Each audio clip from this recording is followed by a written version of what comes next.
प्रजा स्थापन महाकसाय। तो नोट करिए आप लोग, ऐन्द्री,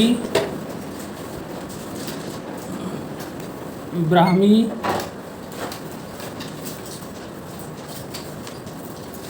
शतवीर्या, सहस्त्रवीर्या, अमोघा, अव्यथा, शिवा,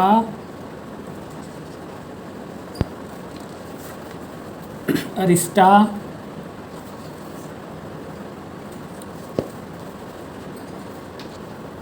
वाट्यपुष्पी, विश्वक्सेन कांता,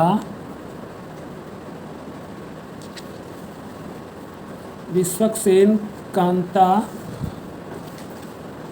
इति 10 इमानि प्रजा स्थापनानि भवन्ति।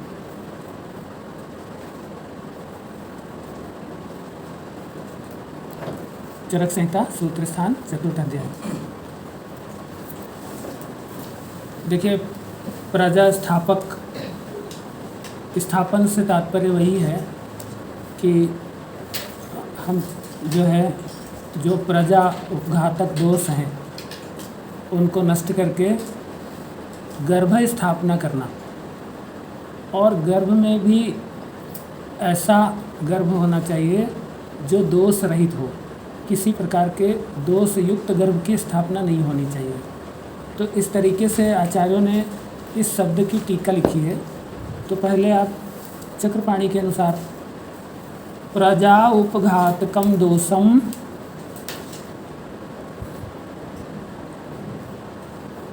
हृत्वा प्रजाम स्थापयतीति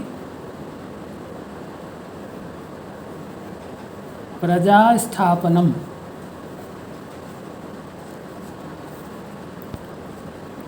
तात्पर्य ये है कि जो भी प्रजा उपघातक दोष हैं उन दोषों का हरण करके और प्रजा का स्थापन करना, यानी गर्भ का स्थापन करना, यानी जो गर्भघातक या संतान की उत्पत्ति में बाधक जो भी दोष हैं, अथवा संतान में विकृति पैदा करने वाले जो दोष हैं, ठीक है ना, उन दोषों को हरण करके जो विकृत रहित गर्भ की स्थापना करते हैं उनको हम लोग प्रजा स्थापन द्रव्य कहते हैं।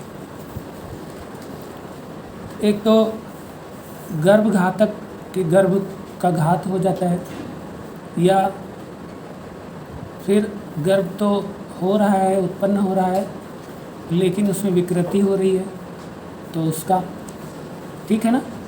तो इस तरीके से इन दोनों प्रकार के दोषों का हरण जो करे वो, तो योगेंद्र नाथ सेन ने भी करीब करीब यही बात लिखी है, तो आप उनको भी नोट कर लीजिए। गर्भम स्थापयति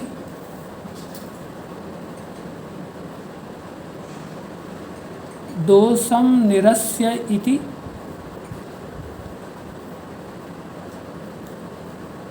प्रजा स्थापनम,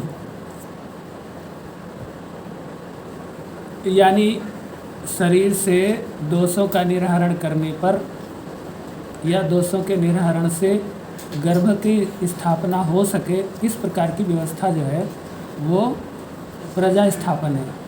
प्रजा का मतलब है गर्भ, ठीक है, प्रजा का मतलब है गर्भ, और उस गर्भ के लिए जो भी दोष हानिकारक हैं, जो उसकी उत्पत्ति से लेकर के लिए और उसके जन्म तक में कोई बाधा या उनमें विकृति पैदा करे, उन दोषों का निर्धारण करना ही प्रजा स्थापन है, ठीक है।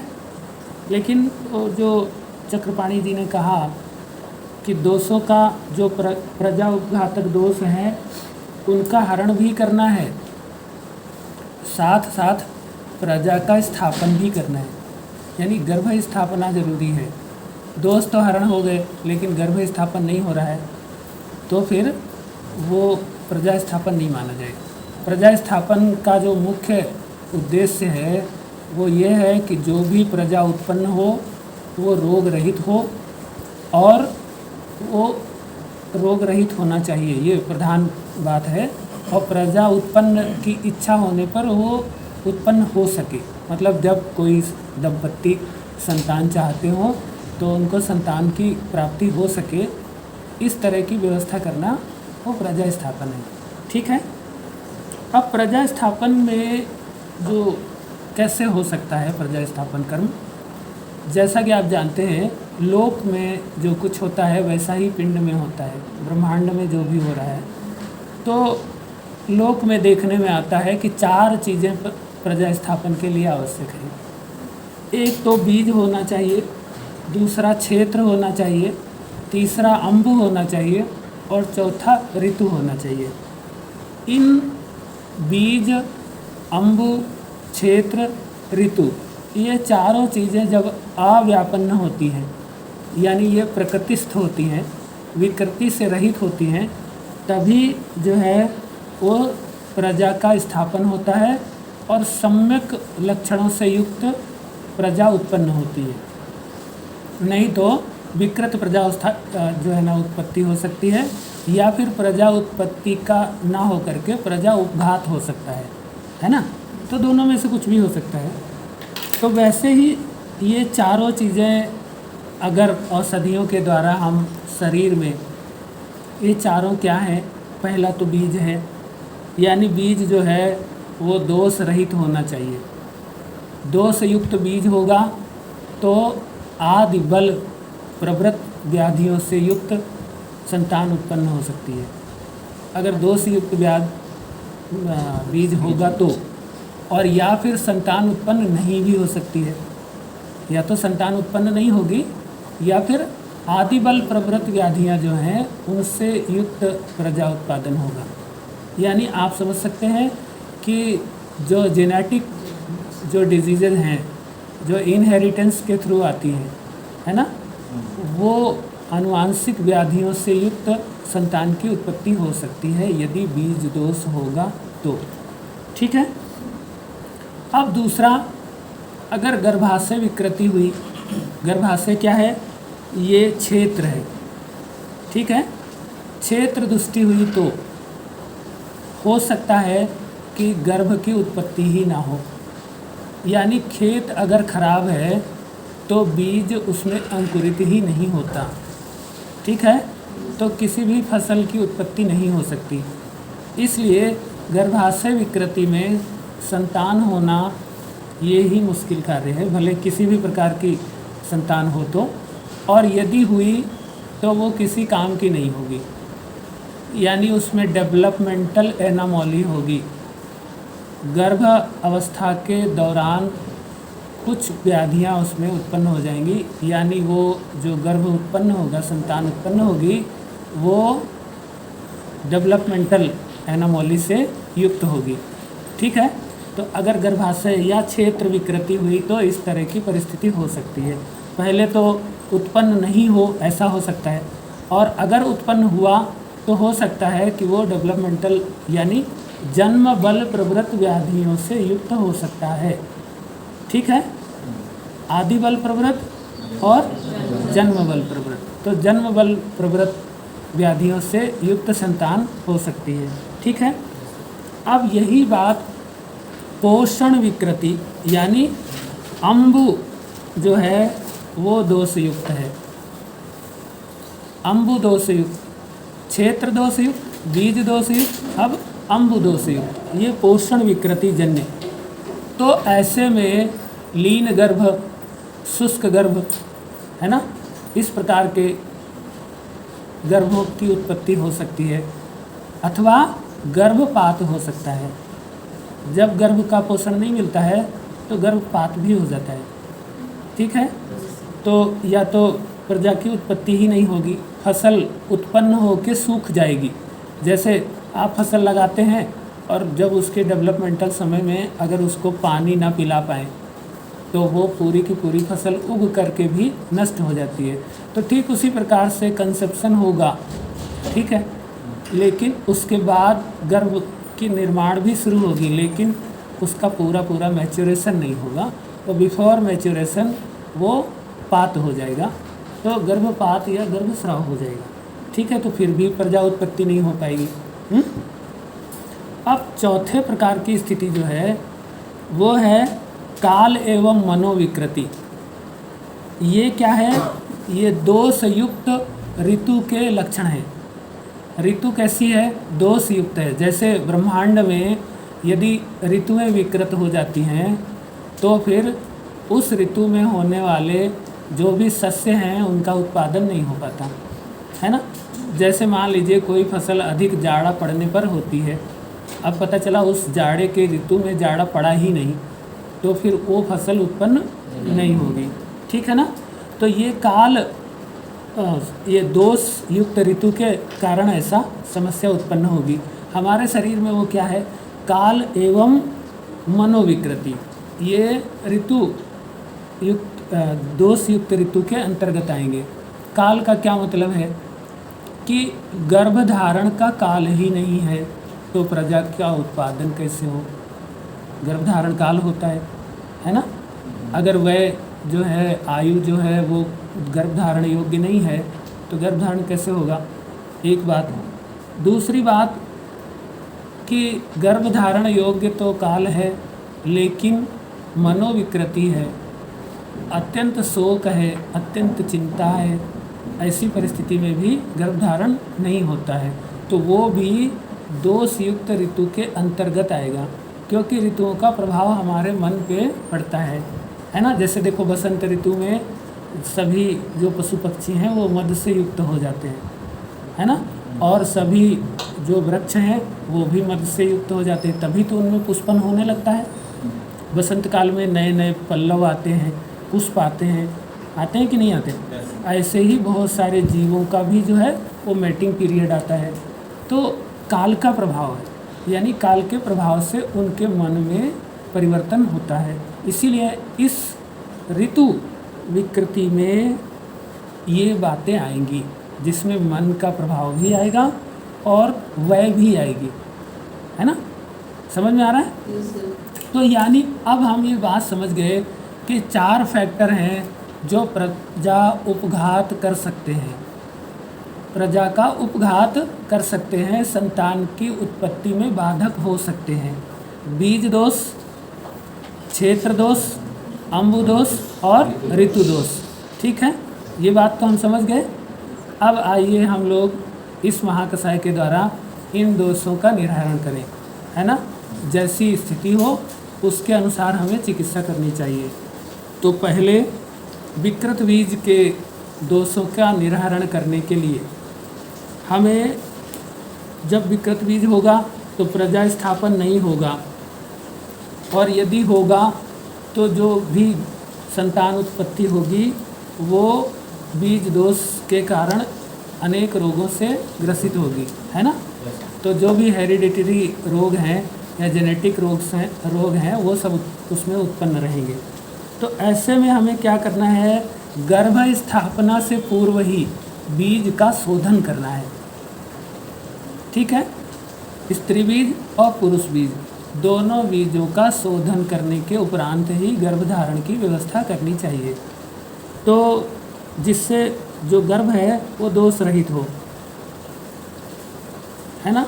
तो हमारे पास ऐसी 3 औषधियाँ इस महाकसाय में हैं जो बीज दोष का नाश करती हैं। एक शतवीर्या, सहस्त्रवीर्या और शिवा।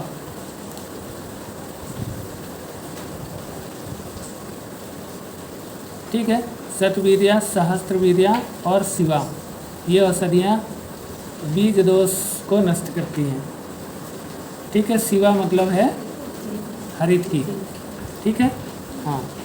और शतवीर्या तो आप जानते हैं शतावरी है, और सहस्त्रवीर्या महाशतावरी है। ठीक है।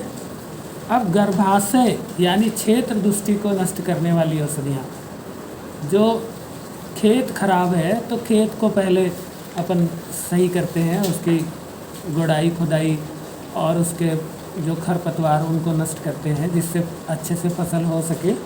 तो ऐसे गर्भाशय दुष्टि नाशन के लिए जो है हमारे पास 3 तरह की औषधियाँ हैं, जो कि या तो गर्भाशय की दुष्टि वात से होगी, या पित्त से होगी, या कफ से होगी। तो इसलिए विश्वक्सेन कांता जो कि प्रियंगु है, अरिष्टा जो कि कुटकी है, और अमोघा, ये जो है अमोघा क्या है भाई, एक तो पाटला का नाम अमोघा होता है, ठीक है, और दूसरा अमोघा को जो है वो आमलकी का पर्याय है।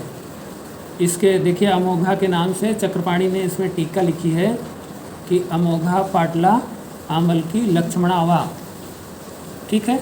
लक्ष्मणा को भी अमोघा कहते हैं, आमलकी को भी कहते हैं, और पाटला को भी कहते हैं, ठीक है। तो यहाँ आमलकी है, अमोघा से तात्पर्य आमलकी है। अरिष्टा निम्ब का भी पर्याय है और कुटकी का भी है, ठीक है। तो यहाँ पे कुटकी है, कुटकी क्या करेगी, पित्त दोष का शमन करेगी, ठीक है, और वायु को अनुलोम करेगी। और अमोघा भी ऐसे ही करती है। अमोघा क्या है, आमलकी, तो ये वृस्य है, यानी वायु का शमन करेगी और पित्त का शमन करेगी। वात पित्त शामक है, कफ वर्धन है, कारी है ना। अगर खेत सूखा हुआ है तो उसको पानी देना पड़ेगा, तो पानी देने के लिए आप अमोघा का प्रयोग करेंगे, क्योंकि ये वर्षा करता है, ये वृस्य है ना, तो सारे धातुओं को संतृप्त करता है। तो खेत में नमी नहीं रहेगी तो बीज नहीं उगेगा, इसलिए अमोघा का प्रयोग करना है, ठीक है ना।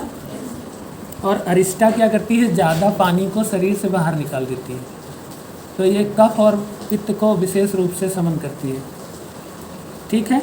और विश्वक्सेन कांता ये प्रियंगु है, ये भी कफ वात नाशक है, ठीक है। तो इस तरीके से ये क्षेत्र दोष नाशक हैं 3 औषधियाँ। और क्षेत्र दोष या तो वायु के द्वारा होगा, या पित्त के द्वारा होगा, या कफ के द्वारा होगा, ठीक है। अब नंबर 3 जो अम्बु दोष नाशक हैं, यानी जो पोषण विकृति को नष्ट करती हैं। पोषण यदि ठीक से नहीं हुआ तो उत्पन्न हुआ सस्य भी नष्ट हो जाएगा, सूख जाएगा, यानी गर्भशोष हो जाएगा या गर्भपात हो जाएगा, ठीक है। तो ऐसे पोषण विकृति नाशक जो प्रजा स्थापन द्रव्य इस महाकषाय में बताए गए हैं, वो गर्भशोष या गर्भक्षय का नाश करते हैं। तो वो जो हैं अगर हम उनका प्रयोग करते हैं तो गर्भनाश है, गर्भस्राव है या गर्भपात है, ये नहीं होता। तो उदाहरण के लिए 2 औषधियाँ हैं, एक है वाट्य पुष्पी, दूसरा है अव्यथा। वाट्य पुष्पी जो है वो बला है, और अव्यथा जो है वो गंभारी फल है। तो ये दोनों पोषण विकृति को नष्ट करती हैं। अगर पोषण प्रॉपर नहीं हो रहा है, सही से नहीं हो रहा है, तो फिर ये पोषण प्रदान करती हैं, ठीक है, जिससे गर्भ का पात नहीं होता, नाश नहीं होता, स्राव नहीं होता। अब अंतिम जो गर्भजनक काल को सही करती हैं जो, और मनोअनुकूलता पैदा करती हैं, काल विकृति को दूर करती है, ठीक है। काल विकृति क्या है, जैसे समय पर यदि ओवम का मैचुरेशन ना हो, जैसे कुछ लोगों में इमैच्योर ओवम वो रिलीज़ होता है, लेकिन वो आता है 20वें दिन, 21वें दिन, 22वें दिन, ऐसा, तो प्रायः उसका कंसेप्शन नहीं होता। यानी ओवम को पक करके 10 से 14 दिन के अंदर रिलीज़ हो जाना चाहिए, और 10 से 12 दिन के अंदर रिलीज़ हो रहा है। देखिए मैं आपको बताऊं, मेरा चिकित्सा का अनुभव है, यदि 10वें दिन रिलीज़ हो रहा है तो 100% उसको प्रेगनेंसी में कोई प्रॉब्लम नहीं आएगी। 12वें दिन हो रहा है तो आप 80% चांसेस समझिए प्रेगनेंसी के, और 14वें दिन रिलीज़ हो रहा है तो 60%, और मोर देन 14 डेज़ हो रहा है तो उतना, अब उसमें आप मुश्किल समझिए। तो आप फॉलिकुलर स्टडी करा लीजिए। अगर पेशेंट में एबव 14th डे जो है उसमें ओवम रिलीज़ हो रहा है, इट मीन्स कि मुश्किल है प्रेगनेंसी उसमें सामान्य तरीके से। तो ये जो है ना, ये काल को अतिपात कर रहा है। जो ओवम के रिलीज होने का समय है उसका अतिपातन हो रहा है, इसीलिए वहाँ गर्भधारण नहीं हो पाता। ठीक है, तो आपको समय पर वो काल लाना है। अब समय पर काल लाने के लिए क्या करना पड़ता है? देखिए, सारी ऋतुओं का कारण कौन है? 2 लोग विशेष रूप से या 3 लोग विशेष रूप से कारण हैं ऋतु उत्पन्न करने में।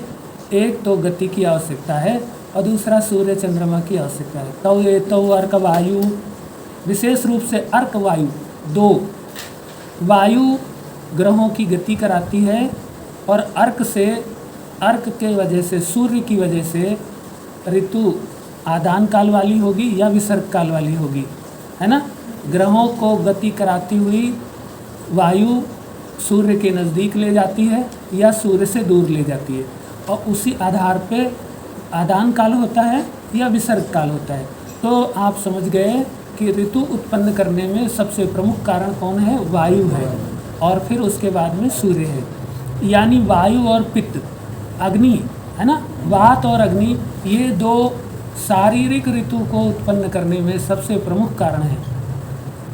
ठीक है, तो हमें वात और पित्त विकृति यदि हम दूर कर ले जाएं तो ओवम जो है वो सही समय पर पक्व भी होगा और रिलीज भी होगा। यानी उसका ओवम का स्राव, है ना, स्त्री बीज का स्राव जो है सही समय पर होगा, उत्सर्जन सही समय पर होगा और पक्व लक्षणों से युक्त होगा। ठीक है, तो ऐसा करने वाली जो औषधियाँ होती हैं, और साथ साथ कई बार अग्नि के सम्यक रहने पर भी वायु सम्यक नहीं होती तो अग्नि अपना काम सही से नहीं कर पाती। ठीक है, यानी मनो अनुकूलता यदि नहीं हुई तो सही समय पर भी स्त्री बीज के उत्सर्जन के पश्चात भी गर्भधारण नहीं होगा।